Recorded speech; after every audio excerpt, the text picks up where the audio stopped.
할렐루야, 반갑습니다. 오늘 은혜를 나눌 본문 말씀은 마태복음 21장 33절부터 46절까지의 말씀입니다.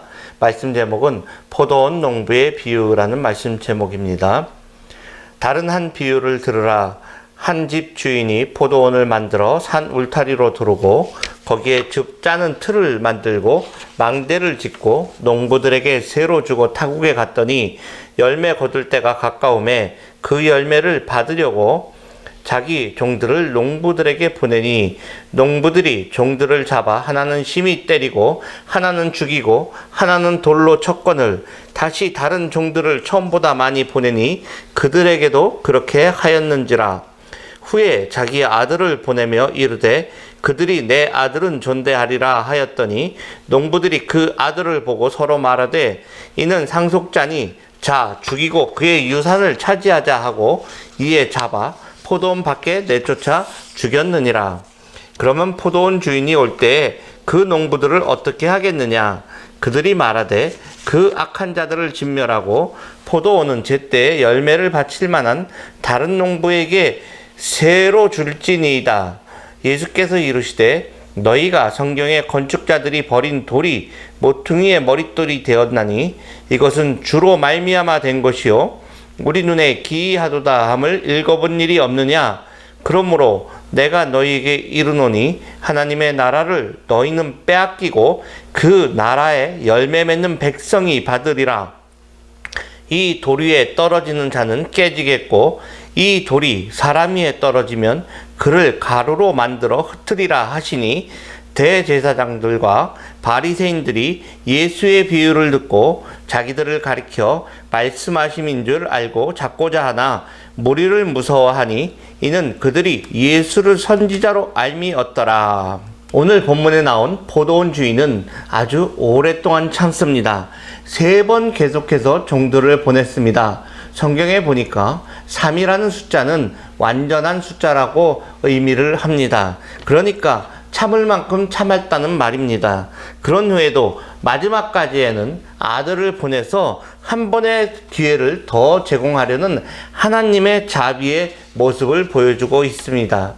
그럼에도 불구하고 이 마지막 기회까지 악한 기회로 사용하고만 포도원 농부들은 과연 누구를 상징하고 누구를 말하는 것일까요? 악한 포도원 농부는 첫째로 거듭하여 하나님께로부터 반역의 길로 가는 당시의 하나님의 성전에서 하나님의 일을 맡았던 사람들이었을 것입니다. 바리새인들과 사두개인들과 서기관들과 율법주의자들은 성전 제사를 담당하고 있는 농부와도 같은 사람이었던 것입니다.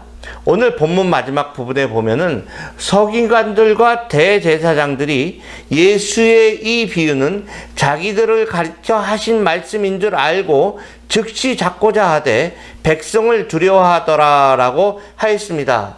죄를 지으면 제발 저린다는, 도둑놈이 제발 저린다는 그러한 표현의 말이 있습니다. 죄인은 누가 쫓아오지 않아도 뒤돌아보면서 도망간다는 말씀도 성경에 나와 있습니다. 이들은 자신들에게 포도원을 맡긴 포도원의 본래의 주인을 인정하지 않고 하지도 않았습니다. 마땅한 책무도 지지 않았습니다. 행하지 않았습니다. 오히려 하나님께서 보낸 선지자들을 돌로 쳐 죽이는 그러한 악행을 범하였던 것을 우리는 알고 있습니다. 마태복음 23장 37절부터 38절에 보니까 예루살렘아 예루살렘아 선지자들을 죽이고 내게 파송된 자들을 돌로 치는 자여 암탉이 그 새끼를 날개 아래 모음같이 내가 내 자녀를 모으려 한 일이 몇 번이냐. 그러나 너희가 원치 아니하였도다. 보라 너희 집이 황폐하여 버림바 되리라고 하셨습니다. 이처럼 반역을 거듭하는 이들에게 예수님은 최종적으로 하나님의 아들로 온 자신마저 거부하고 버리지 않도록 배반하지 않도록 경고를 하고 있는 것입니다. 그리고 주님은 결국 자신도 그들의 손에 잡혀서 건축자의 버린 돌처럼 그렇게 순환을 당하고 십자가에 달려 돌아가신다는 것을 미리 알고 말씀을 하신 것입니다. 둘째로 이 악한 포도원 농부들은 당시를 살아가는 유대 사람들을 일컫는 것입니다. 포도원은 영원히 주인의 것입니다. 이스라엘은 영원히 하나님의 것이라는 말씀입니다. 그러나 이스라엘 백성들은 하나님의 주권을 인정하지 않고 하나님의 말씀을 따르지 않았던 것입니다.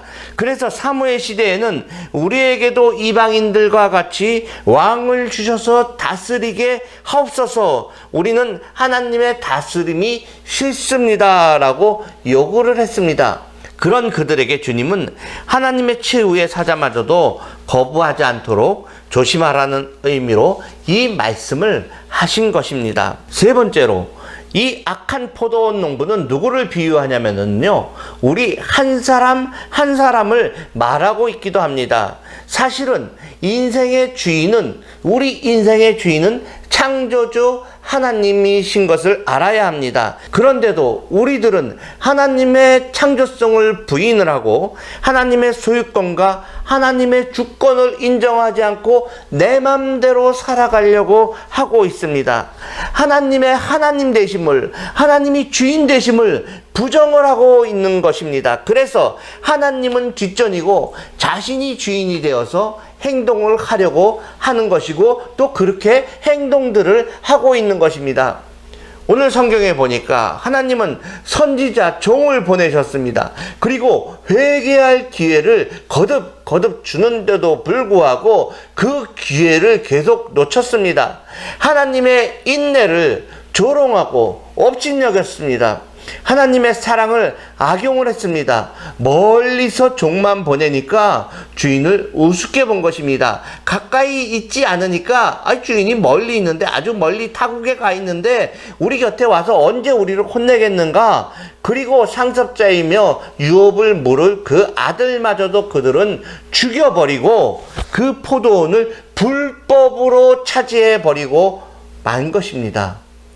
예수님 당시에도 그랬습니다. 예수님을 죽여버림으로써 하나님 나라를 땅에 속한 나라로 바꾸려고 했던 것입니다. 그러나 마지막에 포도원으로 돌아오신 아들 되시는 예수 그리스도께서는 지금까지 어떻게 했든지 간에 이제라도 아들로 상징되는 예수 그리스도를 영접하고 구원을 얻게 하시겠다는 그러한 말씀을 우리들에게 하신 것입니다. 요한복음 3장 36절에는 아들을 믿는 자는 영생이 있고 아들을 순종치 않는 자는 영생을 보지 못하고 오히려 진노가 그 위에 머물러 있느니라고 말씀을 하셨습니다.